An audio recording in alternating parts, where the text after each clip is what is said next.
Good evening, good day in LA. God bless you all. I am so excited. I don't know if you see it or you could feel it in my heart, in my soul. Today, I have one of my favorite person in the world, which it's my firstborn, my daughter Cassandra, and I wanted to today to do an informal interview. This is not going to be formal. I wanted to bring this interview, and I'll tell you the reason why. But Cassandra, can you just introduce yourself for those who don't know you? Hello, my name is Cassandra.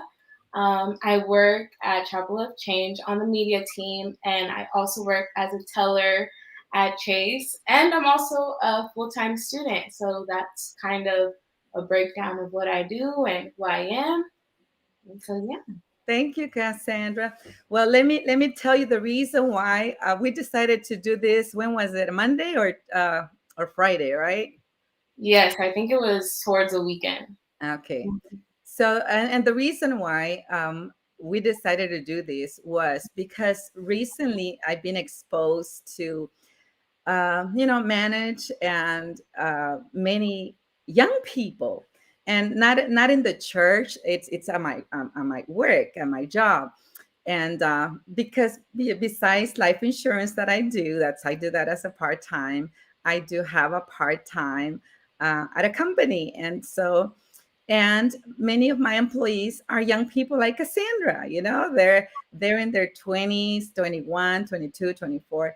Anyways, and so I came that day, and I told Cassandra, because I was a little kind of frustrated, Yeah. um, because and I don't want to generalize, and that's why I have Cassandra here, because I said, Cassandra, what's going on with your generation?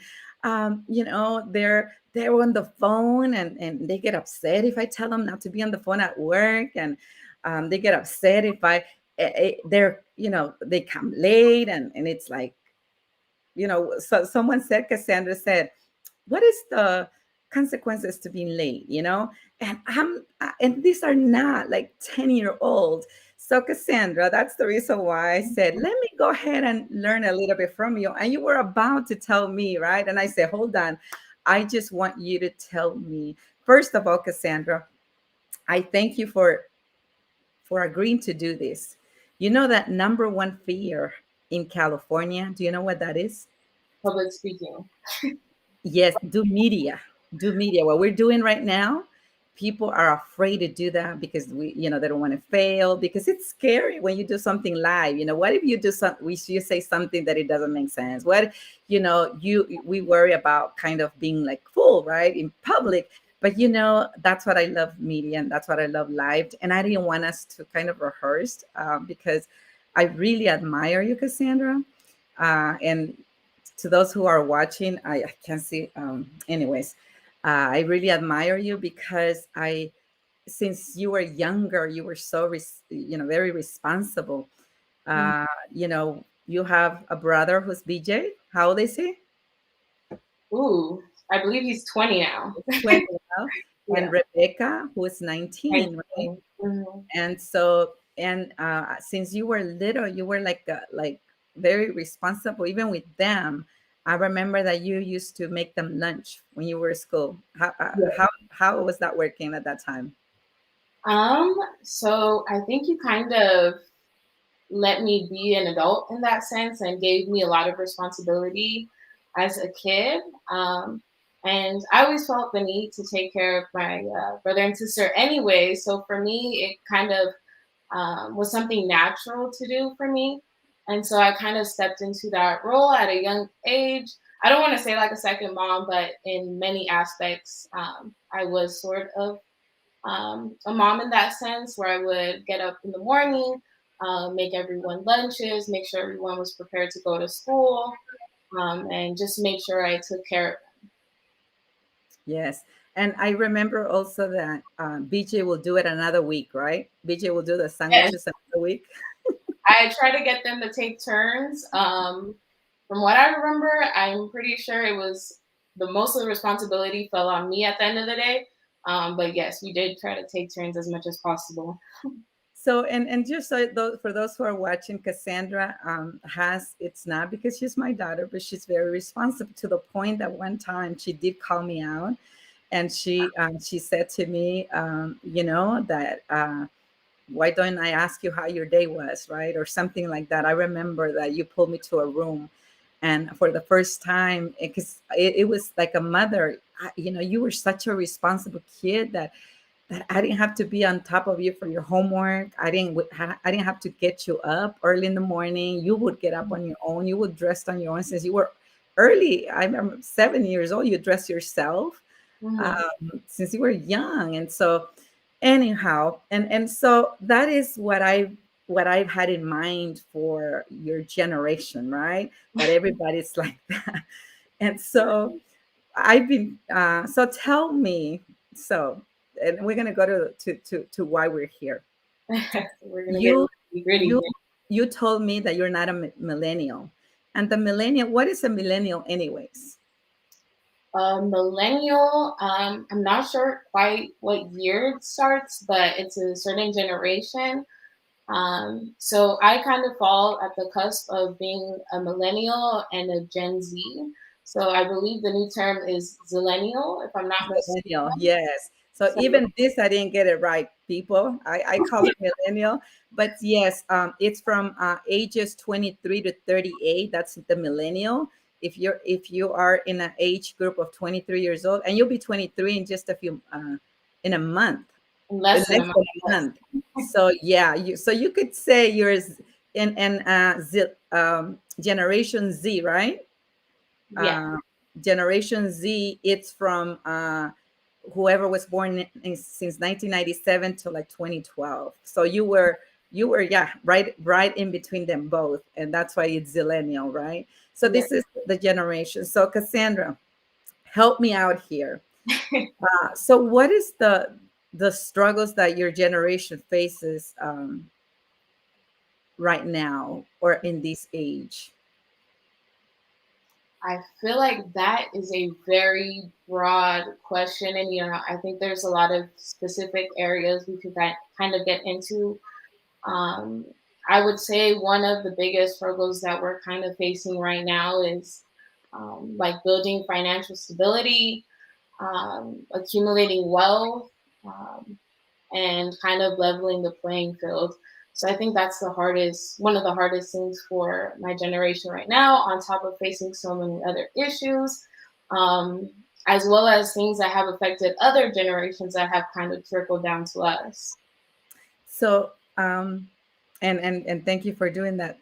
Now help me understand, and I don't want to generalize it, right? Like you helped me understood. I remember when one time you said, "Mom, we're talking about Black Lives Matter, right?" And we're talking about the good group, right? And I'm like, I was with a lot of people that did not understand that, and I just said something, and you walk me through it. You know that it's not, because I think I said Latinos life matter, or this matters, and you took me there. And one of the things that I do admire for you, you are very cultured. I Right? appreciate that. Yeah, I try to be as much as I can. I noticed that you like to uh, support small businesses, Mhm. uh, Black businesses. How you came about that? Well, the great thing about being in my position right now is I have so many people around me that are starting their own businesses, that kind of have the mindset of an entrepreneur. So for me, supporting small businesses and kind of being in tune with what's going on in the world has kind of surrounded me already as is. So for me, it's like, why not support those people around me that are also making a difference in the world? So that's kind of how I don't know. That's how I began to support small businesses and being in tune with the culture. Yes, because I've noticed that about you. You're very, very active in that. You know, you.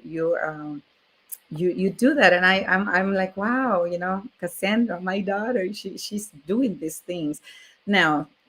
So now help me understand, because I don't want to generalize, Cassandra. And I remember that day that I came, I said, why is this generation so irresponsible? And and I'm ashamed that I said that, right? But it was just that I had not been exposed to a lot of young people. Why do you think that is? Because at the beginning, I'm like, wow, is it the parents that we didn't do a good job?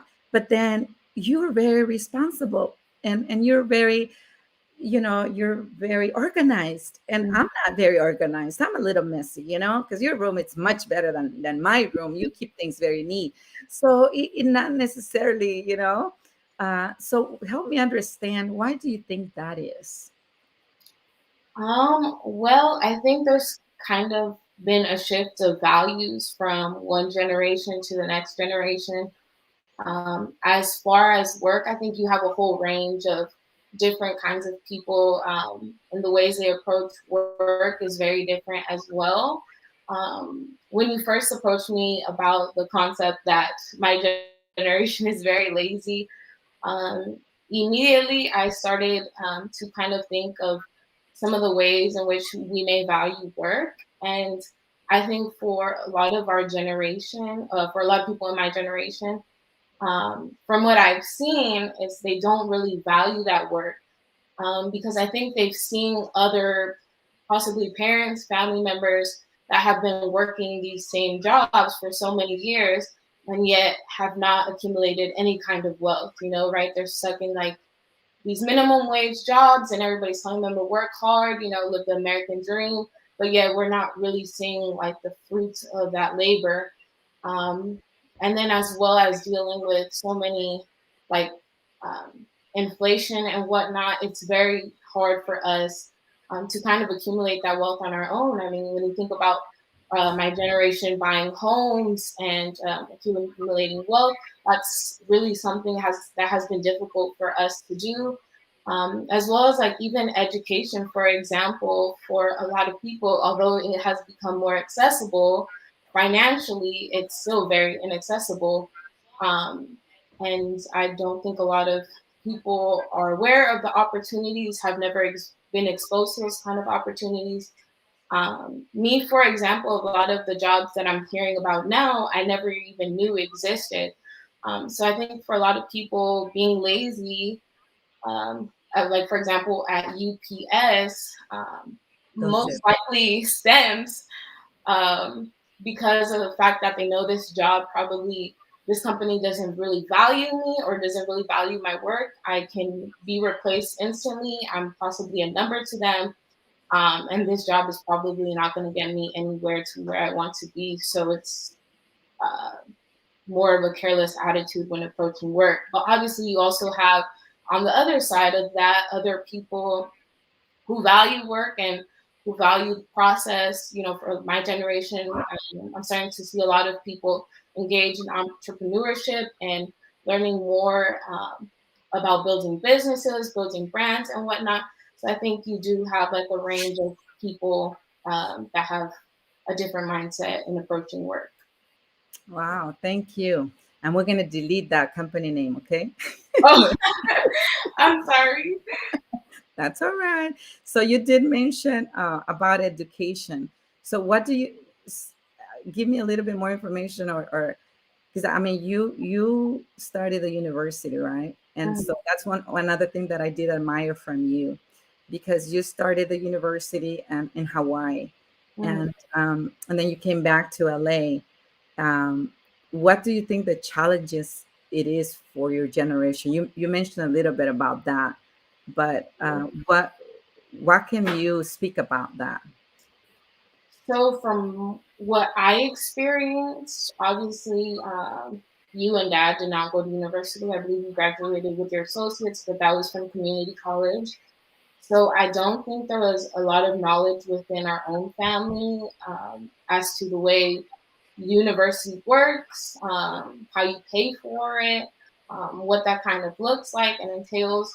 So I felt like I kind of went into my university experience a bit naive and blind to the obstacles that I would be facing. And I know I've shared this with you so many times, but coming from a private school, I don't think that their priority specifically was to give us resources and give us access to different things.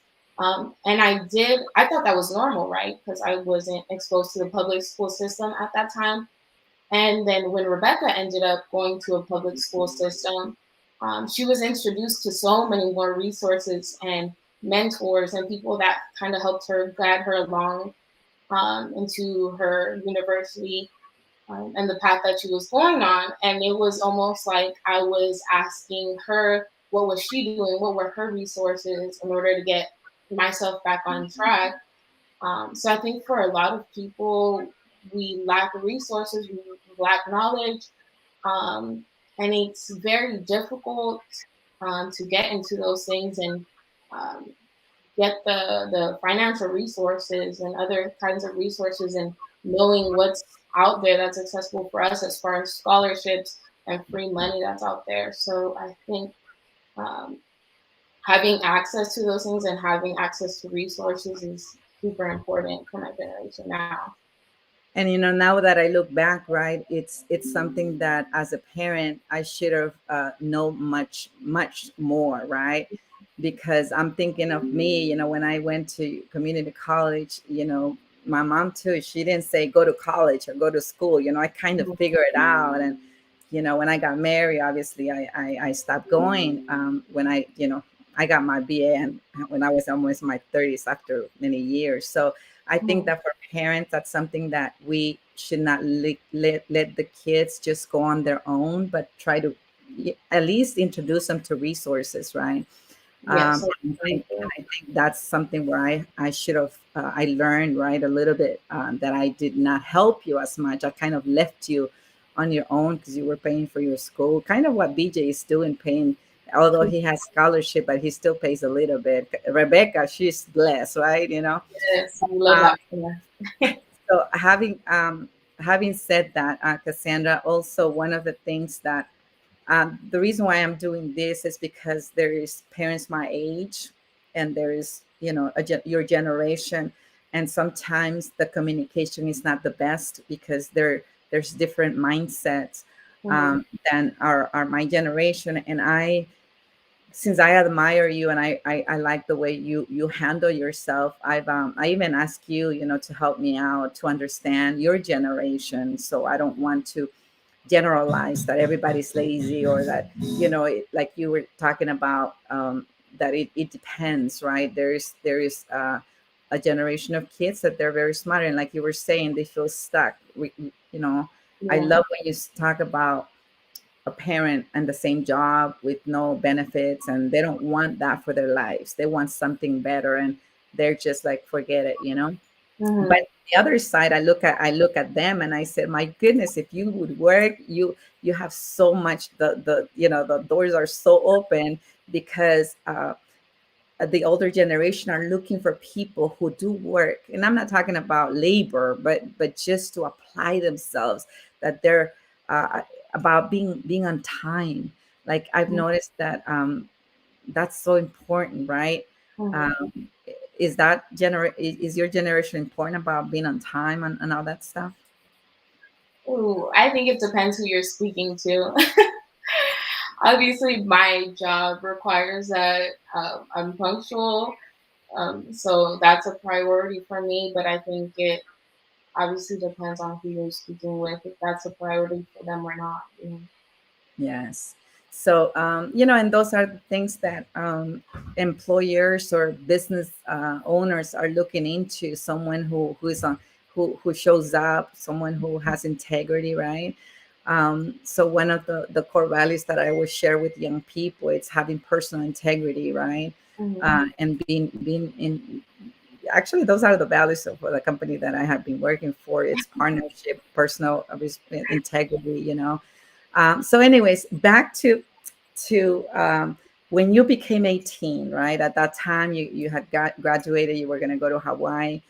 And I asked you a question that I was afraid to ask you, but I wanted to learn and do better.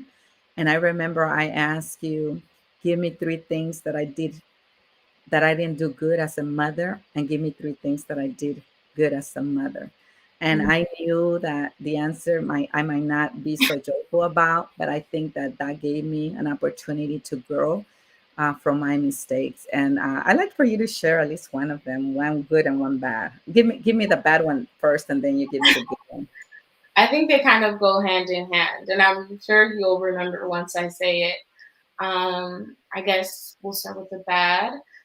Um, no, well, let me start with the good, and then I'll get into the bad. So the thing that I admired most about you was how strong and independent you were, and how rooted you were in God. I think you laid out a good foundation for me, and you were a good role model in that sense.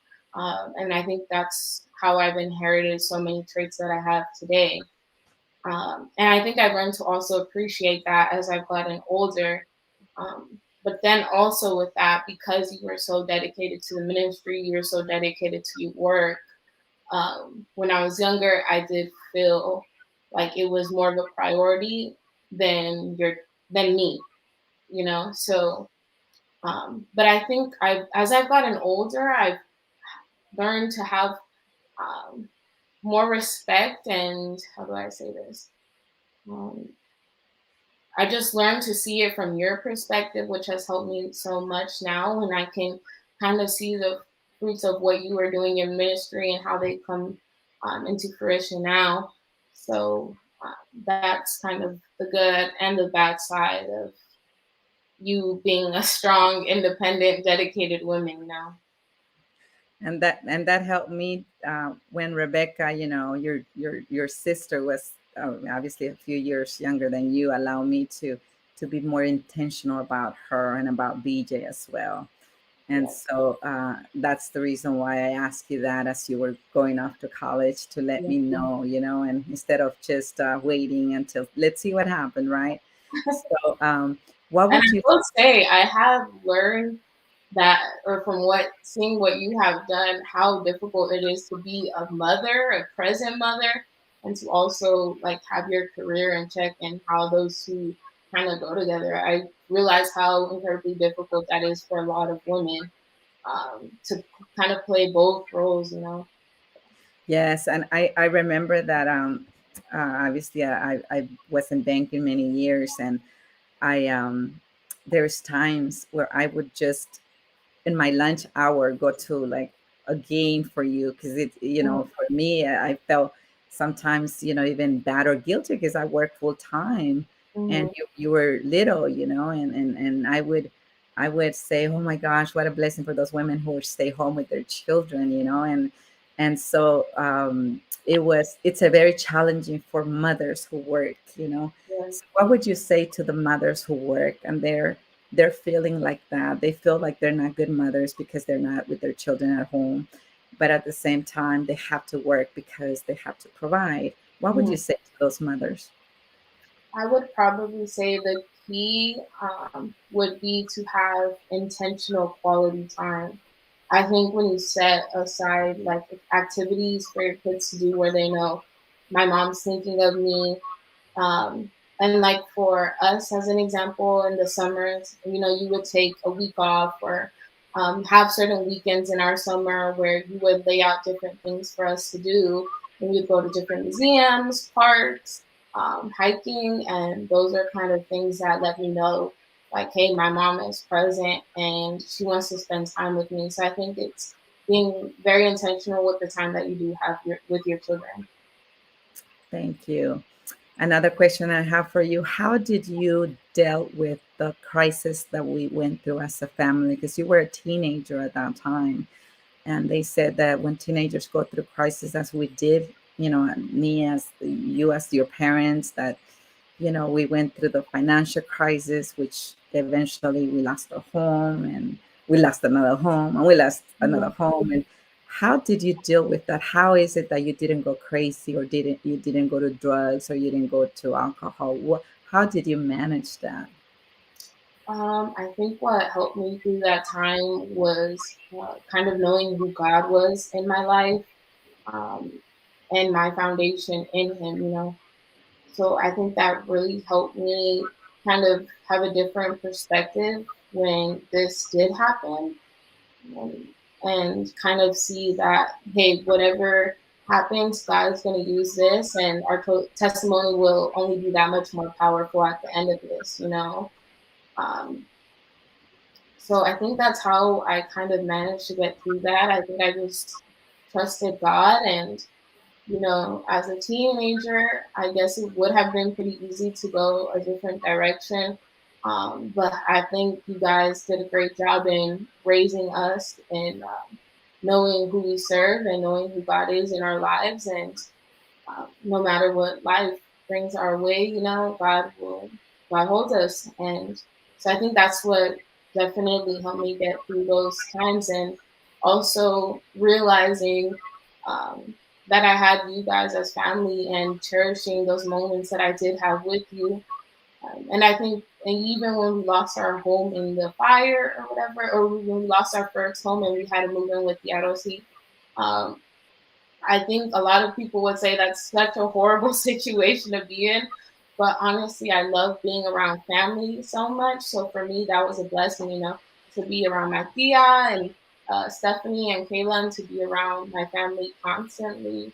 I love that, you know, I love being around family. So even though we had lost our home, we gained like family members in that home.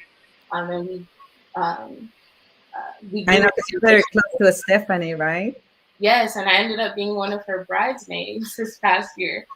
So That's awesome, and I think that that's God's grace because I remember that when we had lost our home in Downey, and as a parent, you feel so responsible when there, we already were going to another house in Bell Gardens. Remember that house? And so yeah, I was so feeling so bad that I remember the U-Haul was outside and we were just leaving, and you said, "Oh, I love my new house," and the three of you were so excited. I remember that you guys slept in the floor yeah, in the house that we're going to go. And to me, that was like, Lord, you are the only one who could do that. Because if you would have been crying like, "Oh, my home," I would have, my husband and I would have felt so bad, or your daddy and I would feel so bad. But you made it so like I felt joy seeing you guys joyful that you were going to this house. They were so excited to go to this house. So I thank you, Cassandra, for just being, you're a miracle baby. For those of you who don't know, my husband and I, we were not, he couldn't have babies. And we married in what year was, we married in the 1992. too. 92. And we didn't have you until 1998. So 6 years we were with no babies, and you were my first miracle. Mhm. And so that's the reason why I know God has a plan for you. And how do you live your faith? Sometimes I watch you in your room. I don't go in without, but sometimes I heard you, and sometimes you're listening to preaching. And who do you listen to? Who do you listen to, and how do you get your encouragement, your faith? How do you live it out? Yes, I think that's something that I'm still learning to this day, because um, as a teenager, or as a young child, you know, it's really easy to say, "Hey, I trust God." But then as you move into an adult, you have like these different areas in your life, like finances, for example. Like, how do I surrender that all to God? Like these are things I kind of want to hoard, and it's like, how do I trust God with everything that I have? And um, so I think that's still something that I'm trying to navigate, and how I live out my faith daily. Right now, who I listen to, one of the biggest preachers that has been the biggest influence in my life, although I have not seen him live, is Pastor Mike Todd. He's based out of Tulsa, Oklahoma, and he leads Transformation Church. So I listen to his preachings often. And I think he has encouraged me in the way I live out my faith and how that applies to everyday situations. And then another woman that I do listen to as well, Sarah Jake Roberts, I believe. Yes. So she's also a powerful woman of God, and I think she kind of reminds me of you. You know, she has that passion, um, and I just love that about her. You can tell that she's really passionate for the people and for the Word of God. So those are kind of the two main preachers that I listen to very often. And so that's in regards to when you're listening to, and obviously you do the videos of Pastor Brian, so you listen to the Yes, message like 30,000 times, right?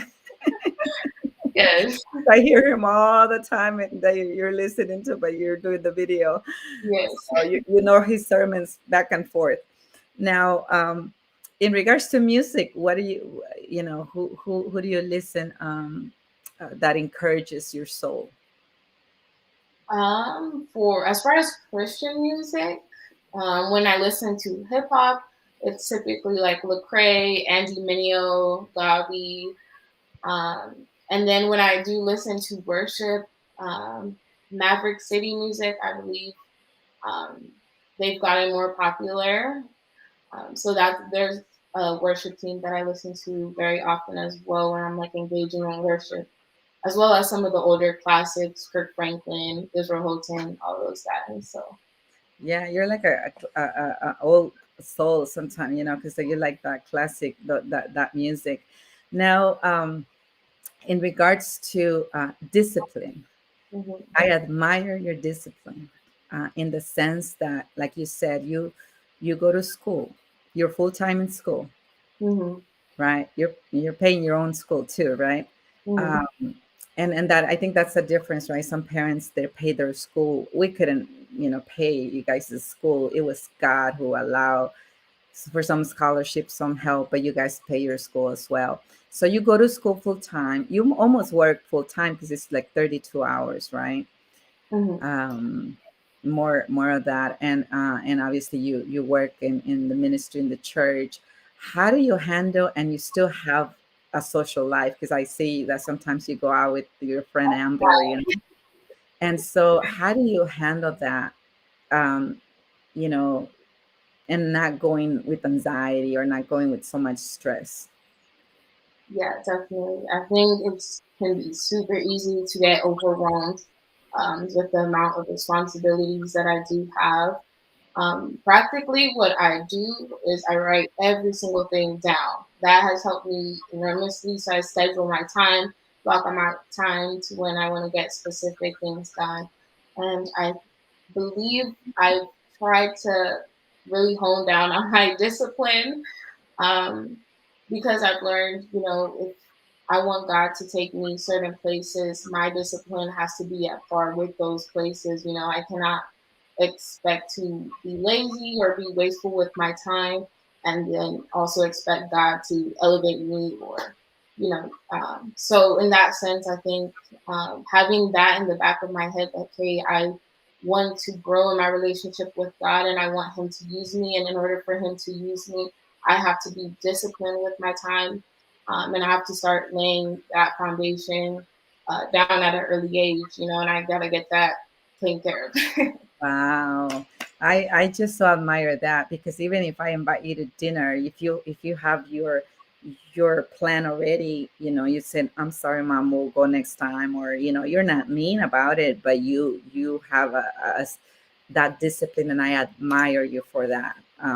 I admire the friend that you are, you know, in the sense that you really also invest in your friend.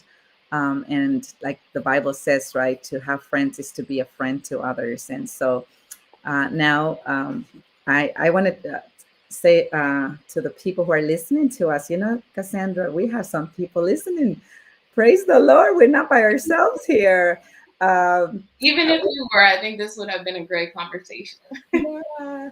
So, Gina, hi, Gina Hernandez from Chapel of Change is there. Cassandra, you can, Carmen from Chapel of Change.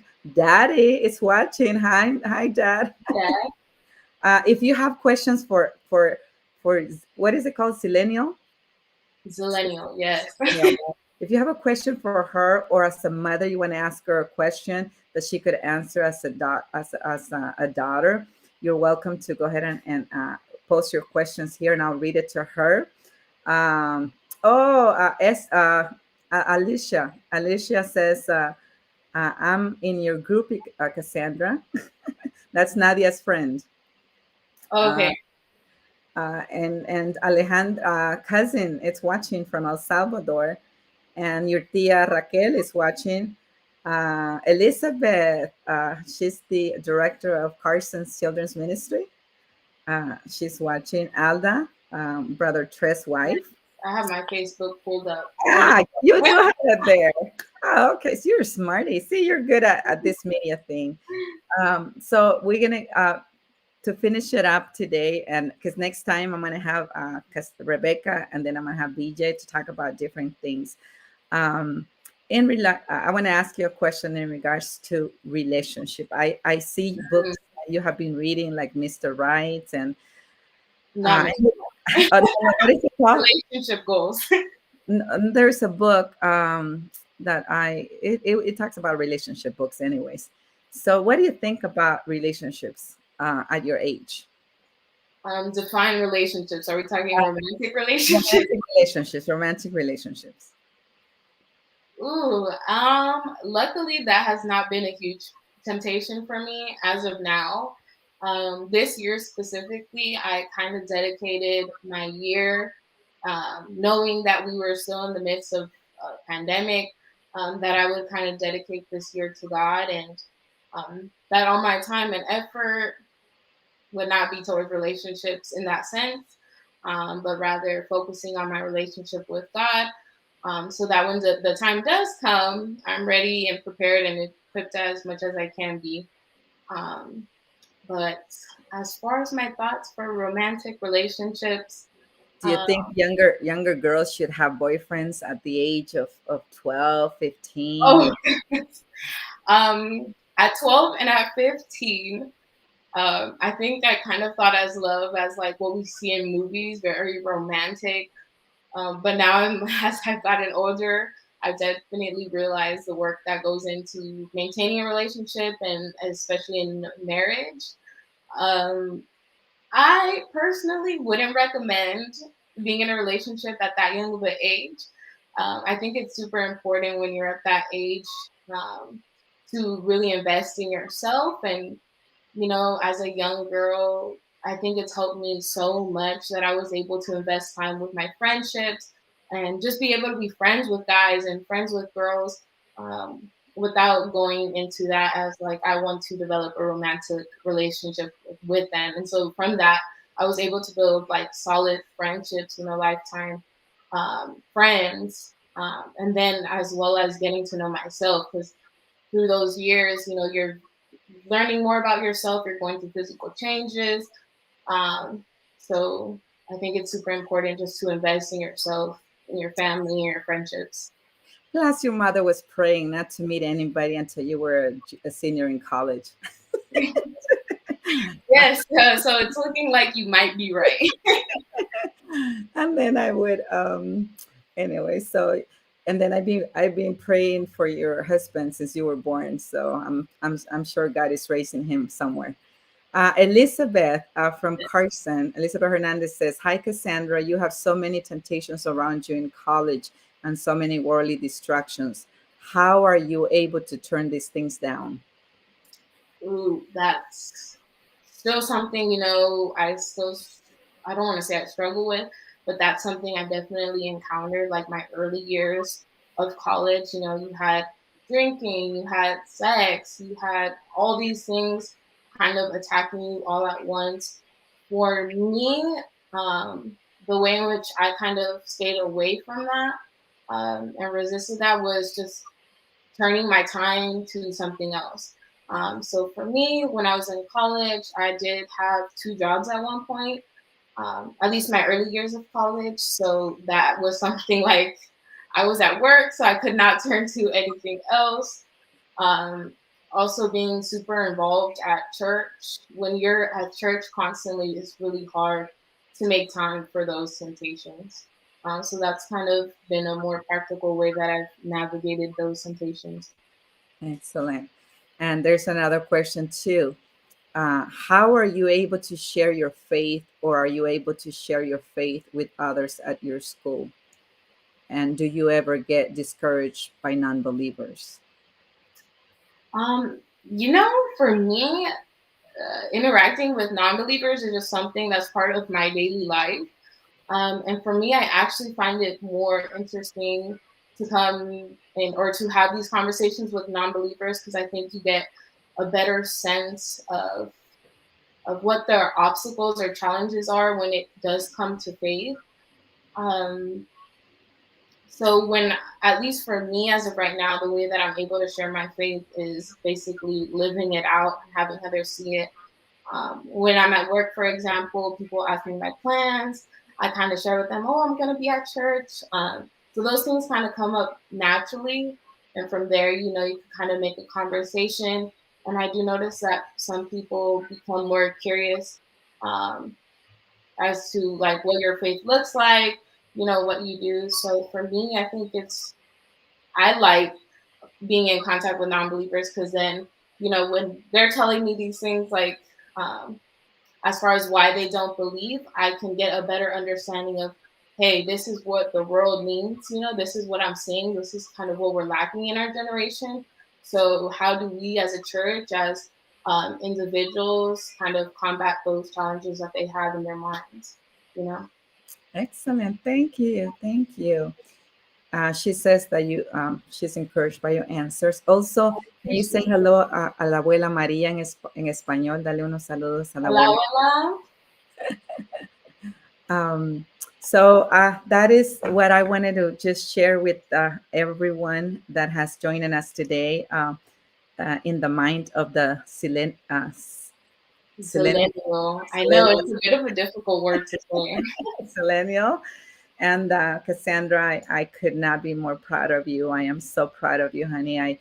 You've gone through so much crisis with us, as you know, as my husband and I. We also tried, you know, when we were at the end almost of our marriage, and you saw that, and you saw our lively arguments at times, and I've always wondered how that affected you. And anyway, and my last question is, because I'm going to ask you in regards to dad in your life. You know, they said that dads make a girl confident, that the confidence of a girl doesn't come from the mother, it comes from the father. And so, having said that, how is dad's in your life has influenced? First of all, he talked to you about sex, right? Before you go into college. Tell us how that what happened, and how his influence has helped you. Yes, so I think it was so vital that I had a good relationship with dad. Um, as far as like having the sex talk and everything, that was something that you and him kind of both established like open communication about. So I never felt um, ashamed or weird coming up to you guys about that. Um, and I think him like exposing me to the way he was living prior to being a Christian definitely gave me more insight into how men think and how they approach relationships, and how different that approach is from women. You know, especially as a non-believer, that approach is totally different. So I think him having those like conversations with me, you know, and giving me that insight definitely helped me to establish like confidence in who I am, and confidence in when I do develop those relationships. So yeah, Amen. Thank you for daddy. So yes. thank you so much. Let me make sure there's no other questions from here. I read all your questions. Yes, all your. So thank you everyone for watching this interview inside the mind of Selenial. And Cassandra Lopez. what was that? I said inside the mind of Cassandra Lopez. Yes. And so I'm going to ask you to do something for me today. And since I have the honor to have you here, and honestly, I was so excited and I was so nervous, because this is the first time I interview different people, but it was you. It was my flesh of my flesh. And, you know, and I didn't bring you here to for you to give me like, oh, you did a good job. It was not like that, because there's many things that I could have done better as a mother, and I want to understand your generation, because if I want to influence your generation, I need to understand it, like exactly what you were talking about. I want you to pray for me, and I want you to pray for the zillennials, that they will be encouraged by Christ, and they will come to faith and whatever God puts in your heart. But for me, for wisdom, so I could lead by example. I could continue to lead by example, and that I will have a heart that is open to hear someone else's, because you have taught me so much, even in the political, we had different views, right? And Mhm. different views about the vaccine, and different views about a lot of things, and we've had talked about really openly in the table, and I have learned to understand you, and you have learned to understand me, and I believe that that's huge, to reach the gap of generations, that Mhm. we still could come and talk about things, and we don't have to get mad at each other, and we don't have to, we agreed that we disagree, right? And Mhm. so I want you to pray for God to give me wisdom for me to be a godly woman, and pray for those in your generation as well.